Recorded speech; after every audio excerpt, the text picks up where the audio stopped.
Hi friends, ఈరోజు పుల్ల పుల్లగా కారంగా టేస్టీగా మన ఆంధ్ర స్పెషల్ గోంగూర పచ్చడిని నేను ఎలా ప్రిపేర్ చేస్తానో చూపిస్తాను రండి.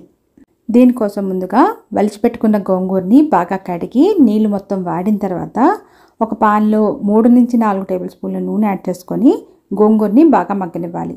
నేను ఈ ప్రాసెస్ని ముందు రోజు ఈవినింగే చేసి పెట్టుకుంటానండి. ఇలా చేయడం వల్ల మార్నింగ్ టైం కలిసి రావడమే కాకుండా పచ్చడికి కానీ కర్రీకి కానీ లేదంటే పప్పుకైనా సరే ముందు రోజు ఈవినింగే ఇలా మగ్గించి పెట్టుకుంటే టేస్ట్ మరింత బాగా వస్తుంది. ఒకసారి ఈ టిప్ని ట్రై చేసి చూడండి.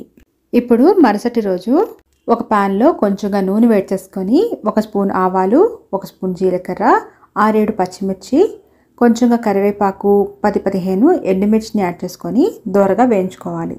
ఇలా వేగిన తర్వాత స్టవ్ ఆఫ్ చేసుకొని దీనిలో కొంచెంగా ఇంగువని జల్లుకొని 1/2 టీ స్పూన్ పసుపు, పచ్చడికి సరిపడినంత ఉప్పు, 6-7 దంచిన వెల్లుల్లిని కూడా యాడ్ చేసుకొని చల్లారనివ్వాలి.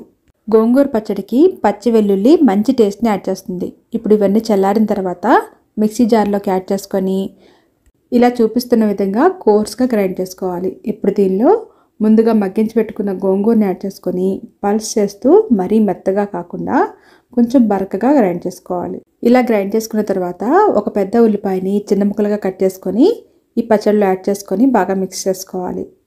ఇప్పుడు ఒకసారి టేస్ట్ చూసుకొని ఉప్పు సరిపోయిందిలా చూసి అడ్జస్ట్ చేసుకోవాలి. ఉల్లిపాయ ముక్కలు యాడ్ చేసాం కాబట్టి ఉల్లిపాయ ముక్కలు కొంచెం ఉప్పుని పీల్చుకుంటాయండి. అందువల్ల ఉప్పు కొంచెం ఎక్కువగానే పడుతుందండి. చూసి అడ్జస్ట్ చేసుకోవాలి. ఈ రెసిపీ కనుక మీకు నచ్చినట్లయితే లైక్ చేయండి, షేర్ చేయండి.